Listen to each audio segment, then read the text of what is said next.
Sinetron SCTV Takdir Cinta yang kupilih malam ini semakin terharu dan duka cita para penggemar sangat mendalam, karena malam ini menceritakan tentang pemakaman bayi Novia.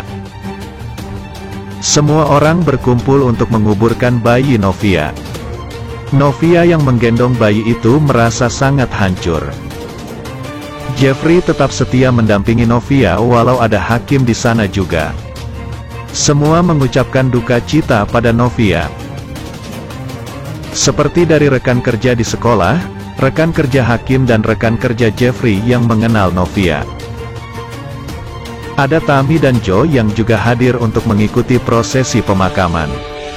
Tapi Tami tidak berani mendekat karena ia tidak ingin Novia merasa tidak nyaman.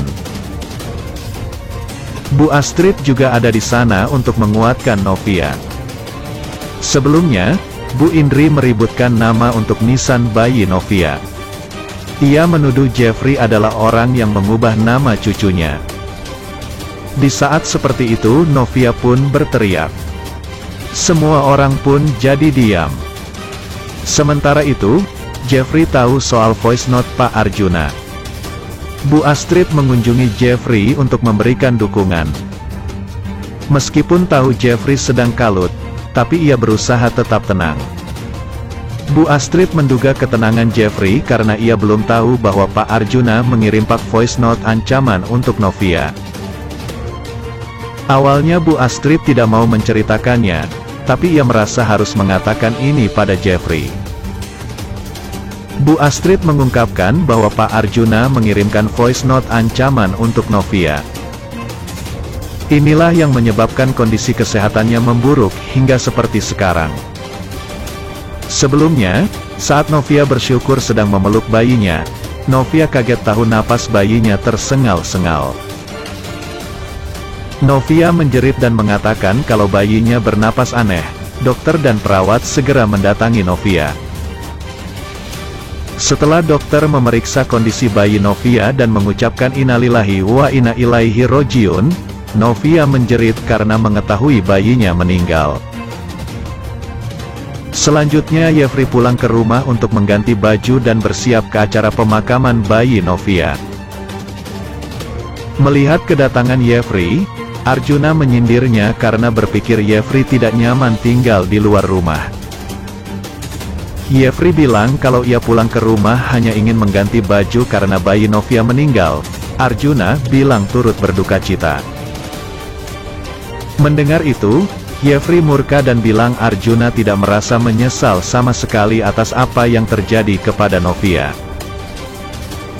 Jeffrey bilang kalau ia tahu tentang VN yang dikirimkan oleh Arjuna kepada Novia hingga Novia stres dan melahirkan bayi prematur.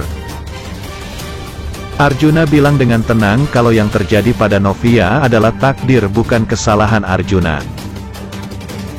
Mendengar itu Jeffrey kesal dan nyaris menghajar Arjuna, tapi ia malah memukul pot bunga yang ada di sisinya. Sementara itu, Astrid ditelepon oleh Rehan. Lalu, Rehan bilang kalau Arjuna mencurigainya telah memberikan informasi palsu tentang Novia. Astrid bilang kalau ia akan menelpon Rehan beberapa saat nanti karena Astrid sedang berada di dalam perjalanan. Setelah menutup telepon, Astrid khawatir jika Arjuna akan bersikap lebih nekat jika mengetahui kebohongan yang dilakukan oleh Rehan. Di rumah sakit, Novia dan Hakim sedang memandikan jenazah putri mereka dengan perasaan yang sangat sedih. Di dalam hatinya, Novia meminta maaf karena pertama dan terakhir kalinya Novia memandikan putri tercintanya. Novia bilang kalau bayinya dalam keadaan suci ketika lahir dan kembali lagi menghadap Tuhan dalam kondisi suci. Sedangkan Hakim bersedih karena ia belum pernah membelikan baju yang cantik untuk anaknya, tapi kini bayinya harus mengenakan kain kafan. Setelah selesai dikafankan, perawat mempersilakan Novia dan Hakim mencium putri mereka untuk terakhir kalinya. Setelah Hakim mencium putrinya, Novia pun mencium putrinya dengan begitu sedih. Novia mengatakan kata terakhir yaitu, I love you. Ingin tahu kelanjutan kisahnya? Saksikan kelanjutan kisah takdir cinta yang kupilih setiap hari pukul 21 waktu Indonesia Barat, hanya di SCTV. Demikianlah ulasan hari ini yang dapat Bang Mimin sampaikan buat fan-fan penggemar setia dunia entertainment yang baik hati. Jangan sampai terlewatkan fans-fans semuanya. Mohon maaf atas segala kekurangan. Dan terima kasih atas segala perhatiannya. Sampai jumpa di segmen berikutnya. Yuk, bye-bye.